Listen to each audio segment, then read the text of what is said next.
எல்லோருக்கும் வணக்கம். இன்னைக்கு விமர்சிக்கலாம் வாங்க பகுதியில நம்ம பேச எடுத்திருக்க டாபிக் ஆங்கர் மேனேஜ்மெண்ட். அதாவது கோவத்தை கையாளுவது எப்படி? இது ரொம்ப ரொம்ப முக்கியமான ஒரு விஷயம் என்ன அப்படின்னா கோவம் தாங்க. நெறைய பேருக்கு இந்த கோவத்தை எப்படி கண்ட்ரோல் பண்றதுன்னு தெரியாமயே முழிச்சுட்டு இருக்காங்க.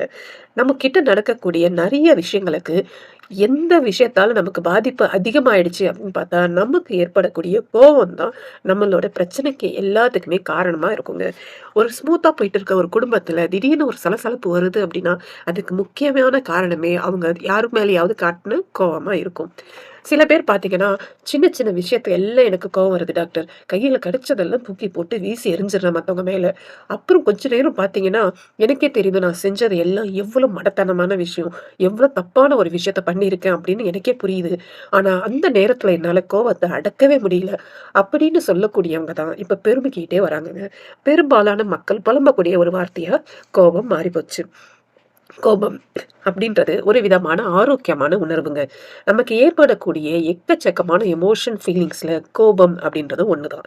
இந்த கோபத்த கரெக்ட்டான டைம்ல, கரெக்ட்டான இடத்துல நம்ம வெளிப்படுத்திட்டோம் அப்படின்னா, இத விட நம்மளோட நம்மளோட எமோஷன்ஸ கரெக்ட்டா ஹேண்டில் பண்ணக்கூடிய ஆள் வேற யாருமே இல்ல அப்படின்னு சொல்லலாம். ஆனா நமக்கு என்ன பிரச்சனை அப்படின்னா, நம்மளோட கோவத்த நம்ம கரெக்ட்டான ஒரு இடத்துக்கிட்ட, கரெக்ட்டான ஆள்கிட்ட எக்ஸ்பிரஸ் பண்ணாம போறது தான். இப்படி பண்ணாம போறதால தான் நமக்கு அது ரொம்ப ஹெட்டேக் ஆயி நம்ம மத்தவங்க மேல தாறுமாறா கோவத்த காட்ட ஆரம்பிக்கிறோம். ஃபார் எக்ஸாம்பிள் ஆஃபீஸ்ல ஒரு பிரச்சனை நடக்குது. உங்க மேல தப்பே இல்லனாலும் உங்கள வந்து அவங்க குறை சொல்லியிருக்காங்க அப்படின்னா, உங்களால வாய் பேச முடியாம, உங்க கோவத்த வெளிப்படுத்த முடியாம போயிடுது.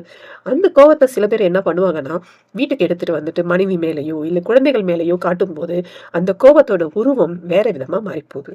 இப்படிதாங்க நம்மளோட வாழ்க்கையில நமக்கு முடியாத விஷயம், நம்மளோட இயலாமை, இல்லாட்டி அறியாமை, இதனால ஏற்படக்கூடிய எமோஷனல் ஃபீலிங்ஸ தான் கோவமா உருவெடுத்து மத்தவங்க மேல காமிக்கிறோம். ஆனா உரியவங்கள்ட்ட கரெக்ட்டான டைம்ல நம்ம காட்டக்கூடிய கோவமான உணர்வு ரொம்ப ரொம்ப ஆரோக்கியமான உணர்வுங்க. யார்கிட்ட நம்ம கோவப்படுறோமோ, அவங்களுக்கு அது புரியிற மாதிரி அவங்க மேல நம்ம கோவப்படும்போது, அவங்களுக்கும் நீங்க சொல்லக்கூடிய பாயிண்டோட வீரியம் புரியும். உங்களுக்கும் உங்க கோவத்த வெளிப்படுத்துறதால ஆரோக்கியமான உடல்நிலை கிடைக்கும். ஆனா நெறைய பேர் இத தவறிடுறதால தான் அவங்களுக்கு வாழ்க்கையில எல்லாமே பிரச்சனையா முடியுதுங்க. நம்ம இன்னைக்கு என்ன பார்க்க போறோம் அப்படின்னா, இந்த கோவத்துல ஆரோக்கியமான கோவம் எது? ஆரோக்கியம் இல்லாத கோவம் எது? அப்படின்னு ஃபர்ஸ்ட்டு பிரிக்க போறோங்க. அத பிரிச்சுட்டு, அதை எப்படி ஹேண்டில் பண்றது? அப்படின்றத பத்தி தான் பார்க்க போறோம். இந்த கோவத்தால் ஏற்படக்கூடிய விளைவு. இந்த கோவத்தால ஏற்படக்கூடிய விளைவு வந்து பார்த்தீங்கன்னா, நம்ம விளைவ யோசிக்காம மத்தவங்க மேல கோவப்படுறது தான், கோவத்தால ஏற்படக்கூடிய எல்லா பிரச்சனைகளுக்குமே மெயினான ரீசன். நமக்கு கோவம் வரும்போது, நம்ம உதாரணமா பார்த்தீங்கன்னா, என்னோட குழந்தைகள் வந்து சரியா படிக்கல அப்படின்னு சொல்லக்கூடிய பெற்றோர்களாக இருந்தீங்கன்னா, உங்க குழந்தைகள்ட்டயே தனியா உட்கார்ந்து, "ஏன் படிக்கல? என்ன பிரச்சனை இருக்கு? இதனால தான் எனக்கு கோவம் வருது உன்கிட்ட" அப்படின்னு சொல்லிட்டு அத எடுத்து சொல்லலாம். இப்படி நீங்க சொல்லும்போது பார்த்தீங்கன்னா, உங்களோட கோவத்தோட வீரியம் உங்களோட பிள்ளைகளுக்கு புரிய வைக்கலாம். இந்த மாதிரி பண்ணும்போது, இது ஒரு ஆரோக்கியமான கோவமா மாறி போகுங்க. அத விட்டுட்டு, உங்க கோவம் வந்து குழந்தைங்க மேல இருந்த கோவத்த குழந்தைங்க மேல பொருள்கள தூக்கி போட்டு அடிக்கிறதாலயோ, இல்ல மத்தவங்க பொருள்கள தூக்கி போட்டு உடைக்கிறதாலயோ, இல்ல வீட்டுக்கு சரியா குழந்தை டைம்க்கு வரல அப்படின்றதால, இல்ல வந்து ஒரு டைம்க்கு ஒரு வேலைக்காரவங்க வீட்டுக்கு வரல அப்படின்னாலும், அந்த மாதிரி ஏதாவது ஒரு விஷயத்த வந்து நம்ம கோவப்பட்டு அன்னைய நாளையே வீணாக்குறத விட்டுட்டு, என்ன கோவம் வந்திருக்கு? இத எதனால நமக்கு இவ்ளோ கோவம் வந்துச்சு? எந்த இயலாமையால இந்த கோவம் நமக்கு வருது?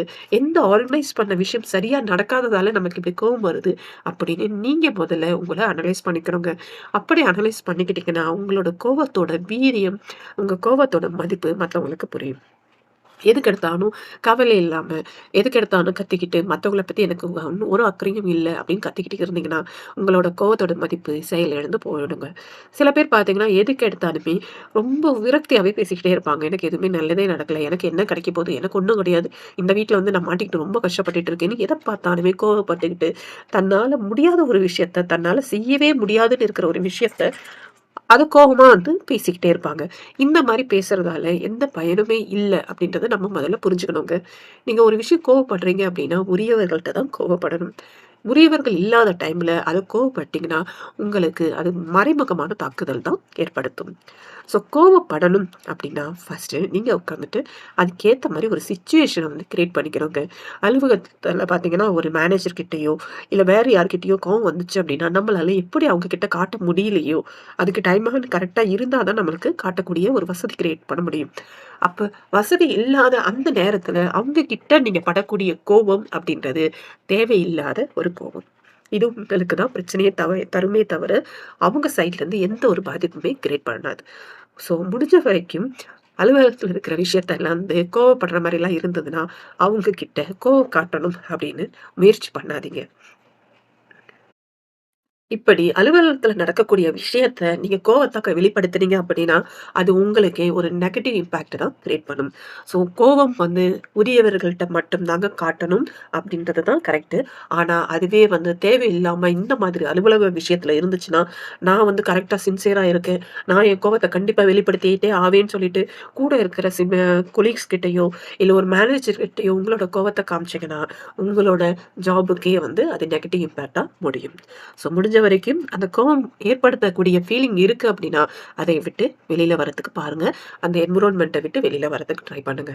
இப்படிதான் நம்மள தான் வந்து நம்ம கொஞ்சம் கோவத்த குறைச்சிட்டு வரும்போது, இது ஒரு ஆரோக்கியமான கோவமா மாறி போயிடும். இன்னொன்னு பார்த்தீங்கன்னா, கோவம் வந்து நெறைய பேர் கோவப்படுறது அவங்களோட உறவு முறைகள்ட்ட தான் கோவப்படுறாங்க. இந்த தவிர்க்க முடியாத உறவுகள்ட்ட வந்து கோவத்த வெளிப்படுத்தும்போது பார்த்தீங்கன்னா, நீங்க நேருக்கே பேசிட்டீங்கன்னா கூட பிரச்சனை இருக்காதுங்க. ஆனா, அது நேருக்கிட்ட நெருங்கிய உறவுகள்ட்ட பேச முடியாம, இன்னொரு உறவுகள்ட்ட வந்து பேசும்போது தான், அந்த விஷயமே உங்களோட கோவத்தோட மதிப்பே வித்தியாசமா வந்து வெளிப்படுது. இது இன்னொன்னு பார்த்தீங்கன்னா, உங்களோட உறவே வந்து முறித்து கூட விடக்கூடிய அளவுக்கு கூட வீரியமா போறதுக்கு அளவு இருக்கு. ஸோ நீங்க என்ன பண்ணணும் அப்டின்னா, உறவு உள்ள இடத்துல தான் வெளிப்படுத்தணும் அப்டின்றது உண்மதாங்க. ஆனா, அது உரிமை உள்ள இடத்துல கரெக்ட்டா அவங்க கிட்டயே நெருங்கிய உறவா இருந்தாங்கன்னா, அவங்க கிட்டயே வெளிப்படுத்துறது ரொம்ப நல்லது. அத விட்டுட்டு 3ஆம் மனுஷங்கள்ட்ட போயிட்டு வேற ஒரு உறவுகளோட நீங்க ஷேர் பண்ணும்போது, உரிமை உள்ள அந்த இடத்துக்கிட்ட வந்து திரும்ப ரிவர்ஸா வரும்போது, அது உங்களுக்கு பெரிய பாதிப்ப ஏற்படுத்தும். இது இல்லாம பார்த்தீங்கன்னா, இப்ப வந்து கூட்டு குடும்பம் இல்லாம போயிடுச்சுங்க. குடும்பம்னு சொன்னாவே ஹஸ்பண்ட், ஒய்ஃப தான் வந்து நம்ம குடும்பம் அப்டின்னே சொல்லிக்கிறோம். ஒரு கணவனுக்கோ, இல்ல ஒரு மனைவிக்கோ ஒரு பிரச்சனை வரும்போது, கோவம் படும்போது, நம்மள யார் கேட்டுட போறாங்க அப்டின்ற ஒரு தைரியத்துல கண்ணா பின்னான்னு ஏகப்பட்டதா அவங்க தங்களோட கோவத்த காட்டுறாங்க. இத வந்து பார்த்தீங்கன்னா, கோவத்த இப்படி வெளிப்படுத்தும்போது, கணவனாக இருந்தாங்கன்னா, அவங்க என்ன சொல்லணும்னா, மனைவி கோவப்படும்போது, "இவளுக்கு பாவம் வேற யாரும் இருக்கா? நம்மள்ட்ட தானே கோவத்த காட்டணும்." அப்படின்னு சொல்லிட்டு அடங்கி போயிடலாங்க. அது இல்லையா, அதே ரிவர்ஸா இருந்துச்சு அப்படின்னா, மனைவியும் பாவம் ஆஃபீஸுக்கெல்லாம் போயிட்டு வந்திருக்காரு. இவரோட கோவத்த வேற யார்கிட்ட அவர் காட்ட முடியும்? இவர் சொல்லக்கூடிய பாயிண்ட் எதுவுமே எனக்கு அஃபெக்ட் ஆகக்கூடிய பாயிண்ட்ஸ் இல்ல. அப்படின்னு மனச பக்குவப்படுத்திட்டு இருந்தாங்க அப்படின்னா, அந்த கோவத்தோட வெளிப்பாடால அவங்க ஒவ்வொருத்தரத்த வந்து புரிஞ்சு கொண்டு நடக்கும்போது பார்த்தீங்கன்னா, கோவத்தோட வீரியம் ஆட்டோமேட்டிக்கா குறைய ஆரம்பிச்சுருங்க. இதனால வீட்டுக்குள்ள ஒரு சுமூகமான மனநிலை தான் உருவாகும். இத தவிர்த்துட்டு, அவர் எப்படி என்ன இப்படி கேட்கலாம்? இல்லாட்டினா, அவ எப்படி என்ன இப்படி கேட்கலான்னு நீங்க வரிஞ்சு கொட்டி ஆரம்பிச்சீங்கன்னா, அந்த குடும்பம் அப்படின்றது சுக்குநூறா உடைஞ்சு போயிடும். ஸோ கோவத்த ஒருத்தவங்க உரிமை உள்ளவங்கள்ட்ட காட்டுறாங்க அப்படின்னா, முதல்ல நம்ம கிட்ட தானே அவங்க கத்த முடியும் அப்படின்னு ஒரு மைண்ட் செட்ட வளர்த்துக்கணுங்க. இப்படி வளர்த்துக்கிறதால கோவத்தால ஏற்படக்கூடிய விளைவுகள வந்து நம்ம தப்பிச்சுக்கலாம். கோபம். அந்த கோவம் எப்படி உருவாகுது? எப்படி நமக்கு மனசுல வருது? அப்படின்னு பார்த்தீங்கன்னா, சாதாரணமா மகிழ்ச்சி, துக்கம், பயம் அப்படின்னு சொல்லக்கூடிய மூளையோட ஒரு உணர்வு தான் இந்த கோபம் அப்படின்றதும். ஆனா இந்த கோபம் வந்து சாதாரணமா எப்போ உருவாகுது அப்படின்னு பார்த்தீங்கன்னா, நீங்க ஒரு விஷயம் எதிர்பார்த்து, அந்த விஷயம் நடக்காத போது உங்களுக்கு அது பிரச்சனையா உருவெடுக்குது. ஒரு எமோஷனல் ஃபீலிங்ஸ் தான் கோவம் அப்படின்னும் சொல்லலாம். ஆனா சில பேர் பார்த்தீங்கன்னா, கோவமே படமாட்டாங்கங்க. அவங்கள பார்த்தாவே நமக்கே ஆச்சரியமா இருக்கும். எப்படி இப்படி கோவப்படாம இந்த விஷயம் நடந்தாலே கூலா இருக்காங்க. இதே விஷயம் நமக்கு இருக்கும்போது இவ்ளோ பாதிப்பு இருந்துச்சு. அந்த விஷயம் அந்த கொலீக்கு நடக்கும்போது அவர் ரொம்ப கூலா போயிட்டு இருக்காரே அப்படின்னு நம்ம பார்த்தோம்னா, அவங்களோட ஐக்யூ வந்து ரொம்ப அதிகமா இருக்குங்க. ஐக்யூ அப்படின்னா, நம்ம வந்து சாதாரணமா சொல்லுவோம். அவங்களோட அறிவு விஷயம்னு சொல்லுவோம். ஆக்சுவலா ஐக்யூன்றது இது வந்து ஈக்யூன்னு சொல்லலாம். எமோஷனல் குவாடியன்ட். அவங்க எப்படி உணர்ச்சிகள சரியா வந்து பக்குவப்படுத்தி ஹேண்டில் பண்றாங்க அப்படின்றத பொறுத்து தான், அவங்களுக்கு அந்த கோபம்ன்ற வரக்கூடிய ரேஷியோ வந்து அதிகமாவறதும், குறைஞ்சு வரதும். மூளை எப்படி உங்களோட கட்டுக்குள்ள நீங்க வச்சிருக்கீங்களோ, அப்போ உங்களுக்கு அடிக்கடி கோவம் வர்றதும் குறைஞ்சு போயிடும். சப்போஸ் உங்களால கோவத்த கண்ட்ரோல் பண்ண முடியல அப்படின்னா, அதுக்கு தான் நம்ம நெறைய டிப்ஸ் வச்சிருக்கோம். எப்படி கோவத்த கண்ட்ரோல் பண்றது? ஒரு நாளைக்கு நீங்க அதிகபட்சமா வந்து பார்த்தீங்கன்னா, நெறைய வேலை செஞ்சுட்டே இருக்கீங்கன்னு வச்சுங்களேன். ஆனா, என்னதான் வேலை செஞ்சாலும், மைண்ட் டைவர்ட் பண்ணாலும், யார் மேலயாவது உங்களுக்கு கோவம் வந்துகிட்டே இருக்கு அப்டின்னா, நீங்க என்ன பண்ணணும் அப்டின்னா, ஃபர்ஸ்ட்டு உங்கள தூக்கத்த ரெகுலேட் பண்ணுங்க. குறைஞ்சது 8 மணி நேரம் நல்ல நிம்மதியான ஒரு தூக்கத்த உருவாக்கணும். அதுக்கு உங்களோட நீங்க தூங்கக்கூடிய இடத்த ரொம்ப நல்லா அழகா டெக்கரேட் பண்ணி வச்சுக்கணும். உங்களுக்கு பிடிச்ச மாதிரி ஒரு டிம்மர் லைட்டோ, ஒரு நல்ல பிடித்த ஒரு புத்தகத்தையோ, இல்ல ஒரு லைட் மியூசிக் வர மாரி மியூசிக் சிஸ்டத்தையோ, அந்த மாதிரி உங்களோட பெட்ரூம் அப்படின்றது ரொம்ப அழகான ஒரு இடமா நீங்க மாத்தணும். இப்படி நீங்க பண்ணும்போது ஆட்டோமேட்டிக்கா 8 மணி நேர தூக்கம் உங்களுக்கு கிளியரா கிடைக்கும். இந்த தூக்கம் நீங்க பண்ணும்போதும், யோகா அது மாதிரி வந்துட்டு நீங்க பண்ணும்போதும் சரி, இந்த இதமான ஒரு இசை கேட்கறதாலும் சரி, புடிச்சமான புத்தகத்த படிக்கிறதாலும் சரி, உங்களுக்கு புடிச்ச விஷயங்கள நீங்க செய்யறதாலும் சரி, உங்களுக்கு கோவம் அப்படின்றது எமோஷன்ல கரெக்ட்டா எப்படி ரெகுலேட் பண்றதுன்றது உங்களுக்கு ஆட்டோமேட்டிக்கா உங்க மூளைக்கு தூண்டுதல் கிடைக்கும். இப்படி நீங்க அன்றாட வாழ்வுல ஆரோக்கியமான விஷயத்த கடைபிடிச்சீங்க அப்படின்னா, கோவத்தால வரக்கூடிய விளைவுகள், அதுல மெயின் விளைவு பார்த்தீங்கன்னா மன அழுத்தம். இல்லாட்டினா பிபி. எல்லாருக்கும் வரக்கூடியது பிபி தாங்க. இப்ப இருக்கிறதுல டயபெட்டிக்கும் கூட சேர்ந்து வருது. இந்த மாதிரி மனம் பதட்டப்படக்கூடிய விஷயமான நோய்கள், இல்ல மன சிதைவு நோய்கள், இந்த மாதிரி எந்த விஷயமுமே உங்ககிட்டயே நெருங்காது. ஸோ கோவத்த கரெக்ட்டா வந்து நம்ம கண்ட்ரோல் பண்றதுக்கு நம்மளோட லைஃப் ஸ்டைலிங் வந்து மாத்திக்கிட்டே வரணுங்க. இப்படி மாத்திட்டே வரும்போது தான் கோவம் அப்படின்றது ஒரு சாதாரணமான ஒரு விஷயம் அப்படின்றது நமக்கு கொஞ்ச நாள்லயே புரியக்கூடிய விஷயமா மாறி போயிடும். யார் மேல கோவப்பட்டாலும் இதனால என்ன பலன்? So what? அப்படின்ற மாரி நம்ம போயிட்டே இருக்கலாம். இதுதாங்க ஒரு பெரிய என்ன சொல்லலாம்? ஒரு தாரக மந்திரம் அப்படின்னு கூட சொல்லலாம். ஆங்கர் மேனேஜ்மென்ட் ரொம்ப ரொம்ப முக்கியங்க. இந்த ஆங்கர் மேனேஜ்மென்ட் எப்படின்னா, ஒரு கண்ணாடி வீட்டுக்குள்ள இருந்துட்டு கல்ல விட்டு அரிஞ்சுக்கிற மாரி தான். நீங்க போடக்கூடிய கல் மத்தவங்க மேல கரெக்ட்டா போகுதோ இல்லையோ, ஆனா அவங்க பதிலுக்கு குடுக்கக்கூடிய விஷயம் உங்க மேல பட்டுச்சுன்னா, லைட்டா பட்டா கூட உங்களோட கண்ணாடி வீடு வந்து உடைஞ்சு தூள் தூளா போயிடும். ஸோ ஆங்கர் மேனேஜ்மென்ட் அதேதாங்க.